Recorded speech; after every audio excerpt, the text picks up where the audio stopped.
Well, thank you for the invite to come and speak with you today. I know our time is short, but there's a lot to talk about with Uncle Dave. I'm going to try and hit some of the highlights.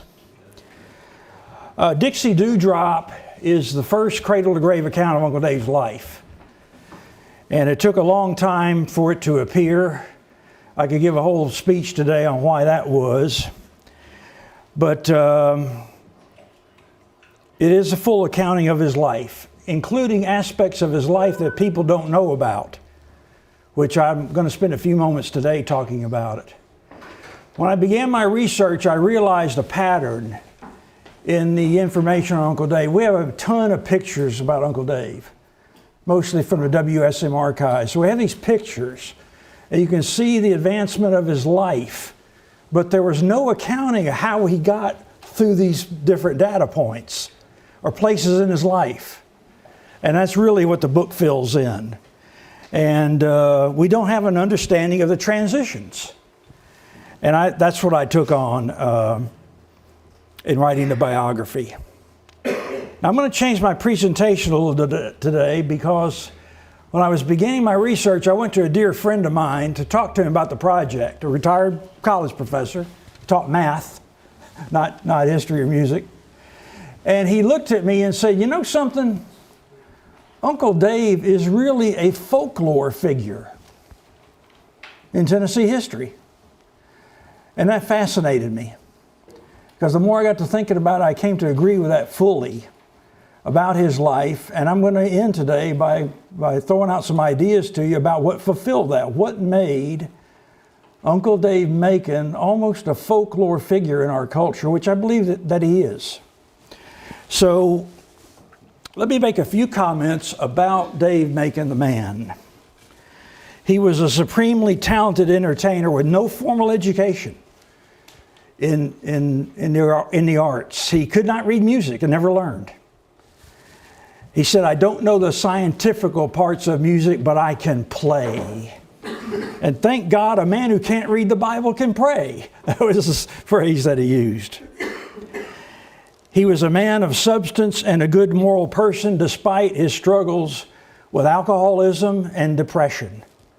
And sometimes those struggles were severe. Uncle Dave was only involved in 2 physical altercations in his life, and both of them were with his family members, and both times it was over alcohol.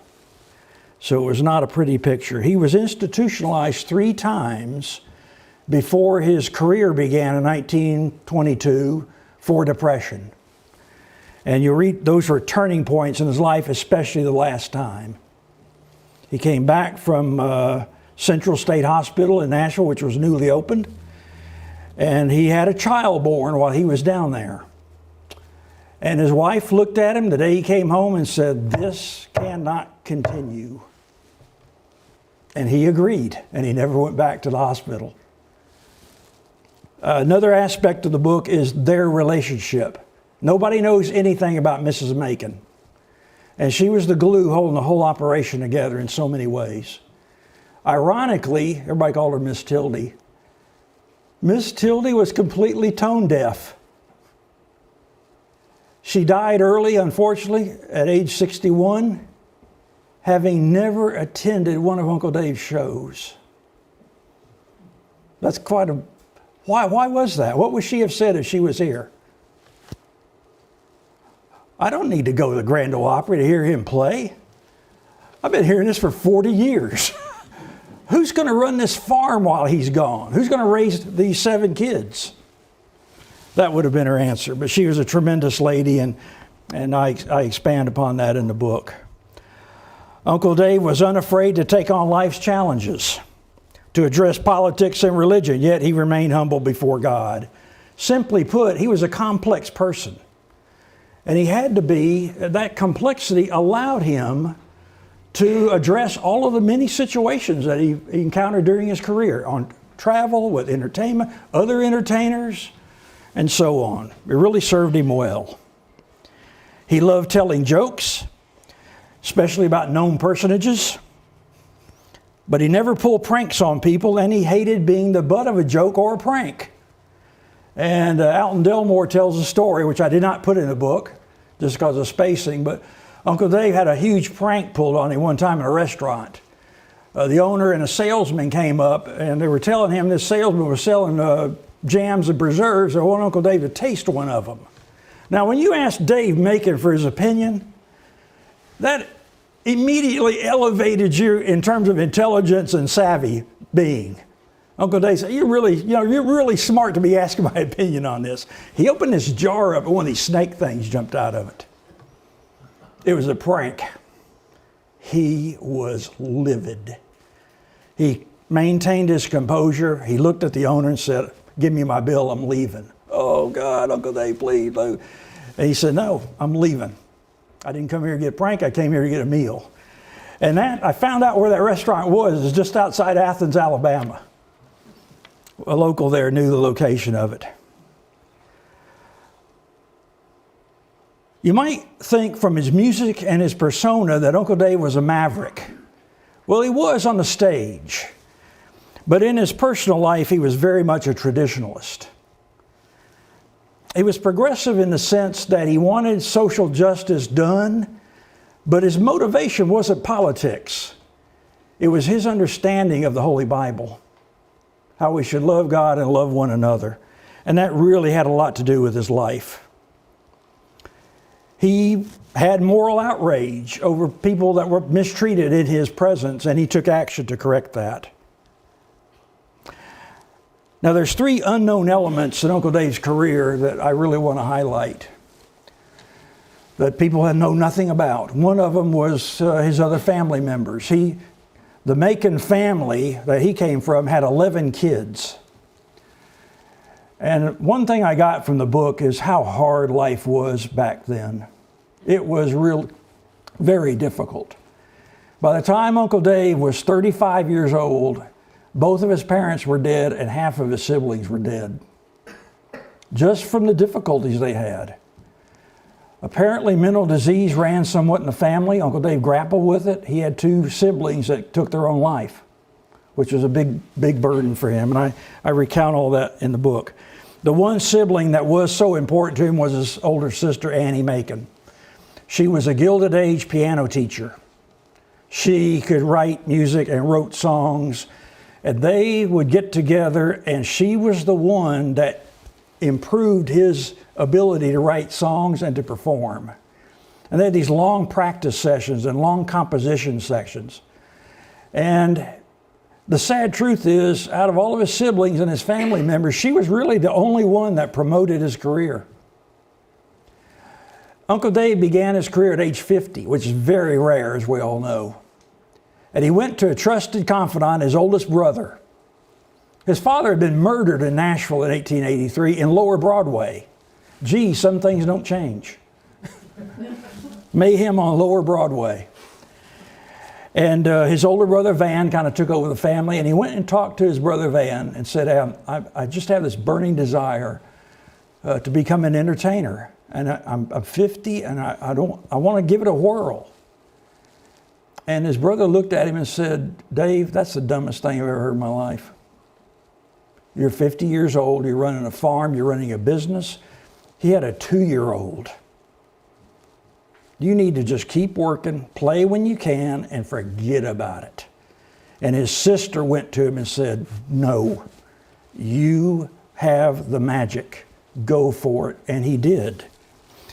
The other thing I think that separated Uncle Dave from people is he had a tremendous sense of the business, of the entertainment business. And this is where entertainers still today fall down. Uncle Dave had run a freight hauling business for 20 years. He knew all about schedules and taxes and fees and what it costs to get from point A to point B. So he understood you can show up at a show at a church or a school and play and have a good time, but is that going to feed my family?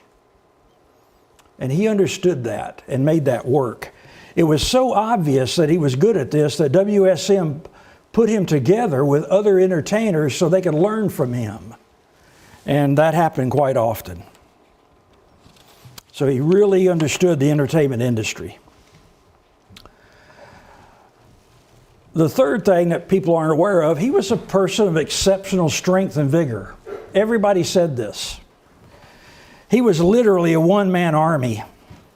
His children recall from as long as they could remember that Dave was pound for pound the strongest man they ever knew.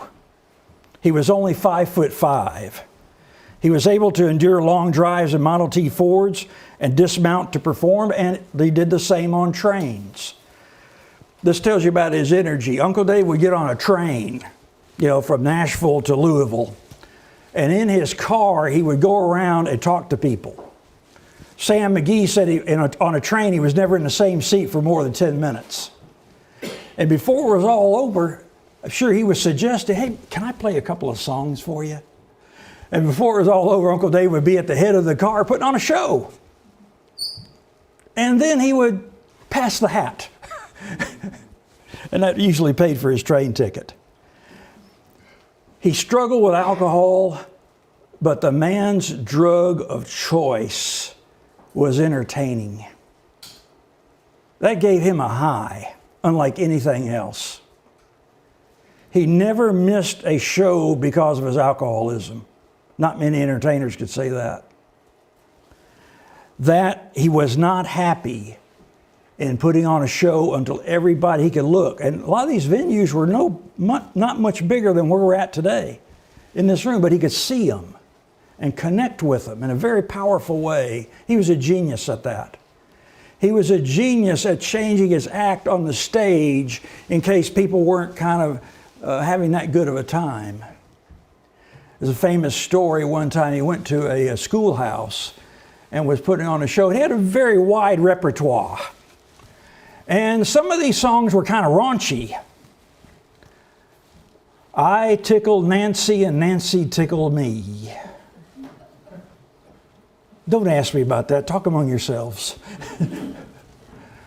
It went all the way to the highest gospel tunes. So Uncle Dave was performing one night at a school, and the audience wasn't reacting very much. And he couldn't figure out what was going on, and the promoter came over and just whispered in his ear, Uncle Dave, this is a church group. Oh, okay, friends, folks. It's just on my heart, and we'll play a song for you. What a friend we have in Jesus. That completely turned everything around. I want to tell you probably my favorite Uncle Dave story, which no one knew about it, and I included it in a book. And as Roby said, I have copies of the book here. I'd be glad to sign a book for you. It's a family story. And this says a lot about Uncle Dave, what I'm getting ready to tell you. My grandfather, who helped raise me, was Uncle Dave's oldest son and spent much time with Uncle Dave, and out of his children was Uncle Dave's main confidant. My grandfather said that Uncle Dave would come in off the road and go back to his farming work.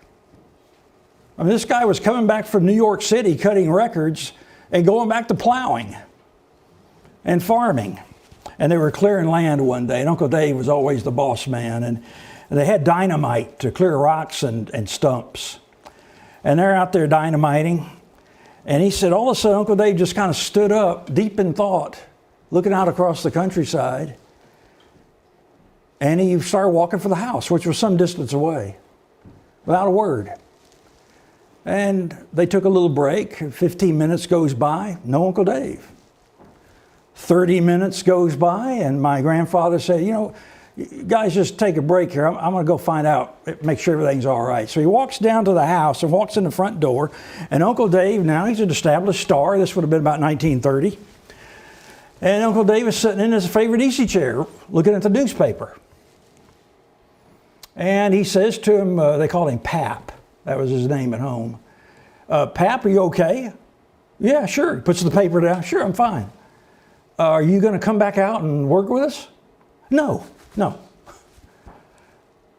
Do you mind if I ask you why not? Sure. He said, Arch, I was out there working with that dynamite and you boys, and it dawned on me, I got money in my hands, in my fingers, and all I got to do is pick it out on the banjo. And I can't do that if I blow my hands off handling dynamite.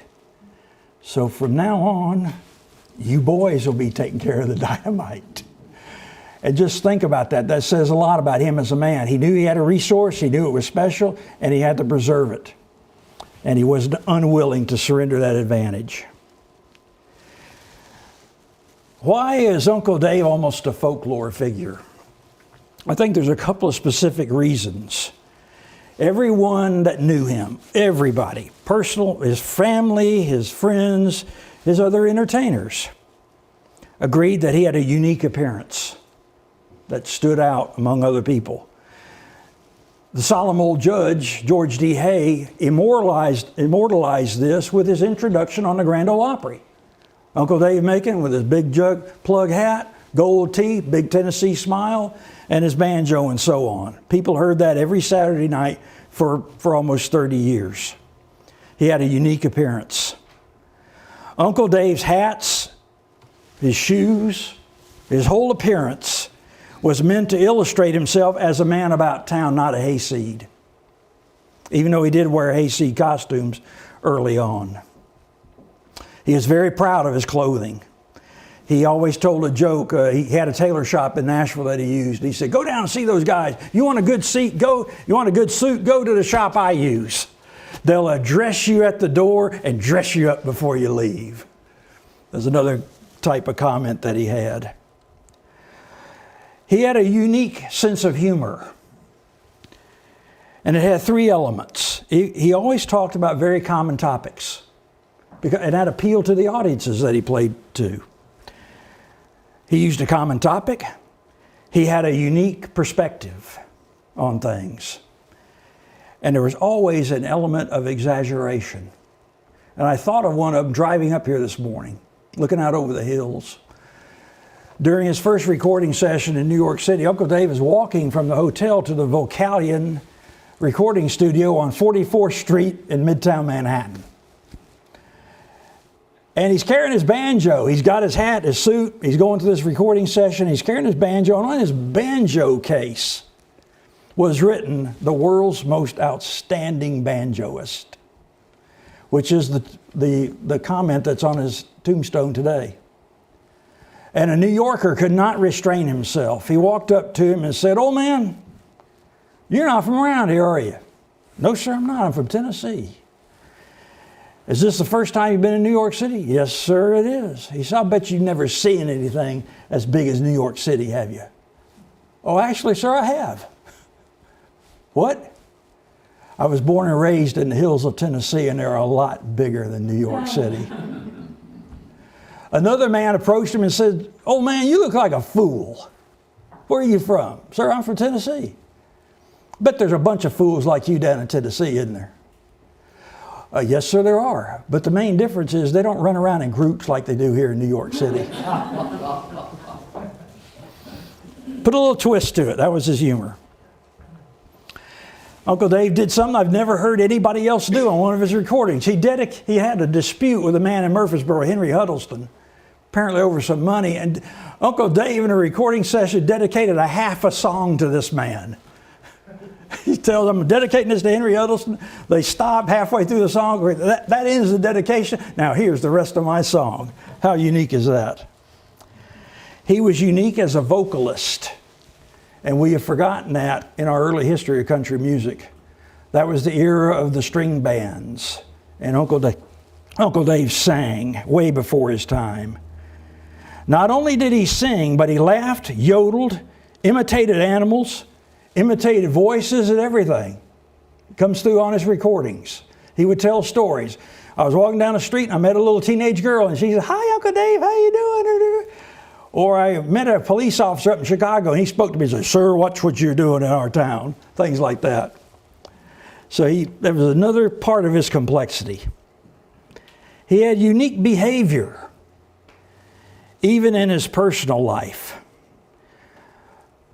Bill Monroe did this too, and it was very effective for both of them because they knew each other. They did unexpected things on stage.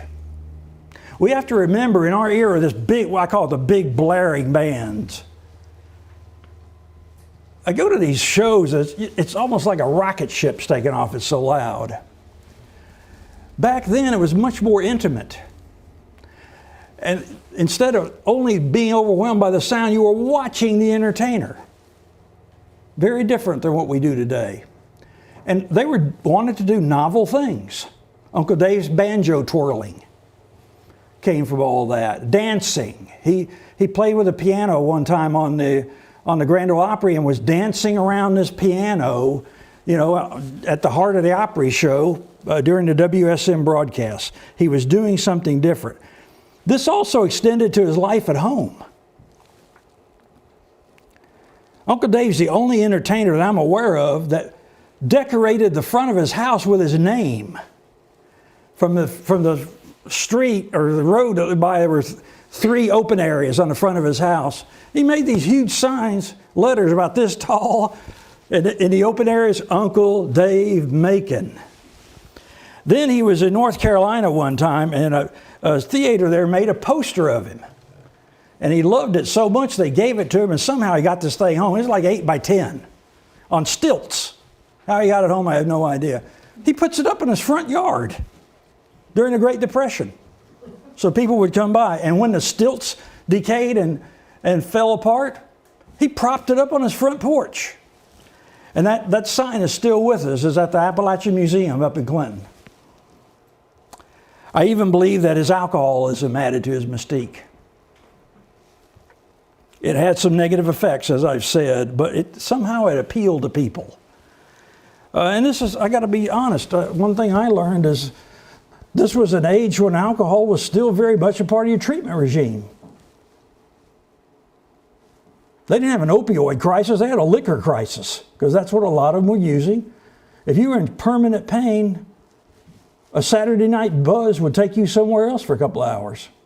It's sad but true. They had very hard lives. Uncle Dave used his smokehouse on his farm as a place to close deals. And he would take executives and other entertainers out to the old smokehouse. They'd play a couple of songs, and they'd take a nip out of a couple of bottles, and they usually closed the deal. So there were just things that were so unique and different about him and his time. I want to tell you, as a researcher, one of the things I got from my research in the book was just how difficult their lives were. People would get injured on a farm, they would never see a doctor. Never. They used the home remedies. The average farmer in Tennessee in the 1910s had 3 sets of clothing. One to go to church on Sunday, one to work in, and another one that was in the wash. Women were the same way. That's why aprons were so important to the ladies. You can have 3 dresses, but you had 10 aprons because they were easier to wash and maintain. Getting around, I'm still fascinated by how they got around. Uncle Dave would go to North Carolina from Murfreesboro, where I live now. How do you do that in a Model T? And then to have the energy to perform. It was quite interesting, quite phenomenal. I'm going to show you just a couple of quick pictures. This is Uncle Dave at age 16. This was taken in Nashville. The Macons lived in Nashville from 1883 to 1886. By the way, the first instrument he learned to play was the guitar. And his mother bought him this banjo when he was 13. And this is when he's 16 years old. And he just fell in love with music and the entertainers. They ran a hotel in Nashville, and that exposed him. You know where the Hard Rock Cafe is on Broad? That's where the Macon Hotel was.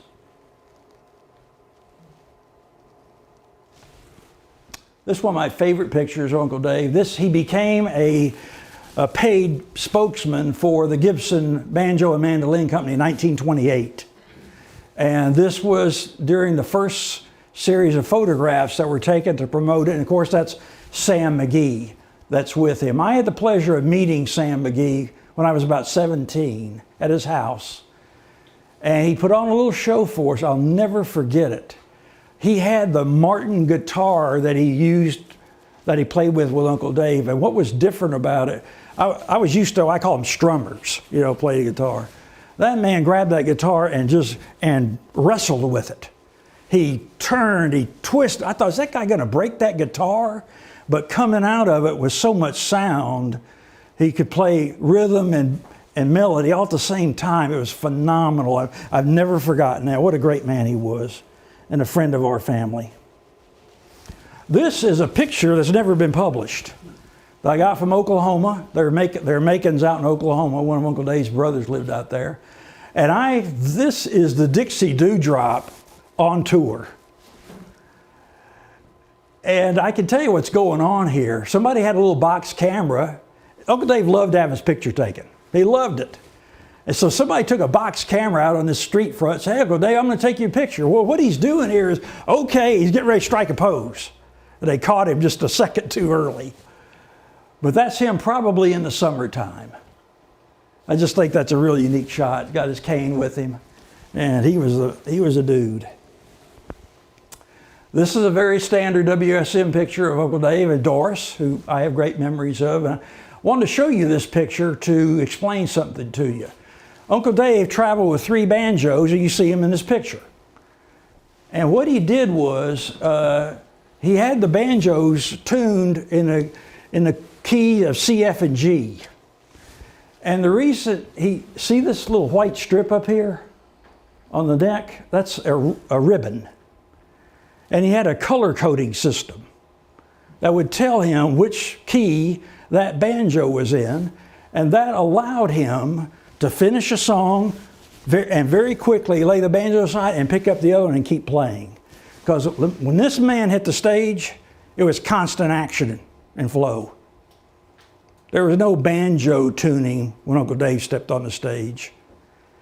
And that illustrates that thing. He had 7 banjos overall by the time of his death, and 3 of them are right here with him. This is a still shot from the movie Grand Ole Opry, made in 1940, and this is from the film.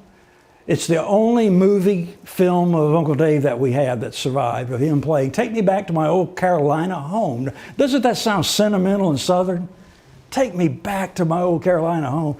It's about an escaped prisoner being chased, and they're going to take him back to the North Carolina State Penitentiary. That's typical of his humor. Uncle Dave, they went out, they filmed this scene the same week the Germans captured Paris in May of 1940. And Uncle Dave had a big concern about the film, about being in California. What do they eat out there in California?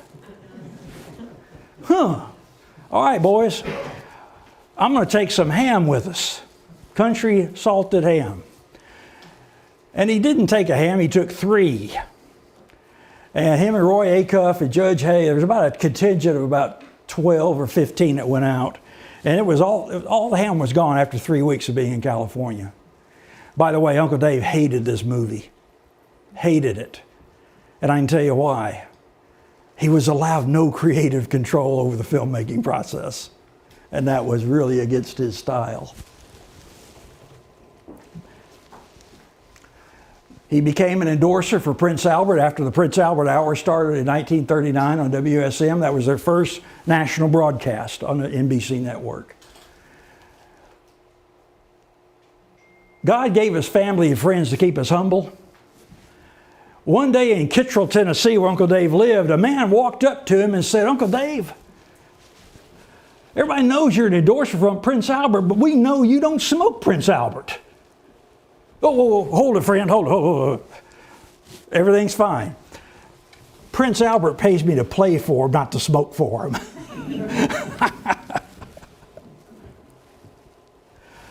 This is a picture I discovered in my research. It's only been published in a couple of places. Here's Uncle Dave with Bill Monroe, taken in North Carolina, probably about toward the end of World War II is my best guess. And there's a little story behind this picture. One of Bill's admirers there is in the middle. And apparently Uncle Dave told a family member that Uncle Dave gave this picture away. He didn't want anything to do with it. This woman winds up sitting on a bar stool during Bill's show that night and was attacked by another lady in the audience. Came up on there and didn't like the fact that this lady was with her man, Bill Monroe. And Uncle Dave said, I'm not going to get involved with that too much. This is taken the same night. There we go. Uncle Dave's wife died in 1939. This is Uncle Dave, and this is the Billy Forrester. Howdy Forrester's wife, and Dixie Belle Buchanan right there. They were very good friends, and they were just, as Uncle Dave say, cutting up a little. And that was their picture. That Hoover Buchanan's wife? Yes, it is. This is such a unique image. It was with my presentation, almost, I think, my last photo. This was a WSM tent show. And there's almost, I showed it to some people at the Opry and at the Hall of Fame. There's almost no images of this. And this was taken, I think, during the war years. This is the Bill Monroe's car is right there, that white van, and the trucks and everything. And just what a massive operation it was. And that's Melissa Monroe and Dixie Belle Buchanan there in the foreground. It's just a very interesting picture, I think, of country music history. I love this picture. This was taken on the night of the 25th anniversary of the Grand Ole Opry. Just to show you how important Uncle Dave was, at the highlight of this special program for their 25th anniversary, there were two people on the center stage at Ryman Auditorium. Uncle Dave Macon and George D. Hay, as the founders of the Opry. This was taken right after that moment. And I call this picture the Icons of the South. Here's Uncle Dave. That's Edwin Craig, the founder of WSM. And right here in the middle is Coca-Cola. You can't get much Southern than that. This is from the Acuff collection. This is the chair Uncle Dave was playing in when he performed his last song, his last performance. And they still have that. It was damaged in the Great Flood in Nashville, but they've restored it. Uncle Dave played his last performance in that chair. And I'm going to end. This is the monument to my great-grandfather, which is on Route 70S near Woodbury, Tennessee. It was put up in 1952, basically by Roy Acuff and all members of the Opry, and I love it. I'm very tough on monuments, but this one is really spot on. Uncle Dave Macon, who pioneered country music, entertaining on the Grand Ole Opry from 1926 to 1952, erected by his many Opry friends. And he was a friend to all and a mentor to many. And I really hope that the biography adds to his stature and his understanding of this great man, this great Tennessean. Any questions? I know we're short on time. Jumping ahead, on the Bird series, I was surprised that they talked about DeFord Bailey traveling with them. Right. I've always heard the story that Uncle Dave was sort of patron of his and said, this man's my valet, he's going to sleep with me and he's going to eat with me, you know, and against the color line in that period of time, that's a pretty progressive thing to do. But Yes. I was surprised that the Burns thing with the script was kind of around there, but they didn't tell that story. Yeah, that's right. And, I mean, everybody in Nashville's heard that story. Yeah, and it's true. Yeah. Those are true stories. And I was just sort of surprised that they did. An anecdote can summarize things sometimes better than explication. Yeah, exactly. I think that was a missed opportunity because Uncle Dave did those things. Right. For example, one time they wouldn't want to give DeFord a bed to sleep on. Uncle Dave had the crew go down and take the back seat out of his T-model so DeFord would have a place to eat. And the story you haven't heard is that DeFord got kicked out of a restaurant one time, and Uncle Dave said, okay, I'm going to buy him something and take it out to him. So he bought a plate of sandwiches. And he carried him out to the car, and DeFord was sitting there. And DeFord looked at him and said, Uncle Dave, thank you so much for taking care of this. And here's Uncle Dave. You know what? I was going to charge that colored fellow for those sandwiches, but I can't do it now that he's thanked me. So here you go. He really looked out for him. And my uncle was one of DeFord's pallbearers when he passed away. So it was a deep and abiding respect and admiration they had for one another. So again, I've got the book. If you want I got some music here from Uncle Dave. Take it home with you and enjoy it. Put it in play it on your way home or something like that. But thank you for having me today. I appreciate it.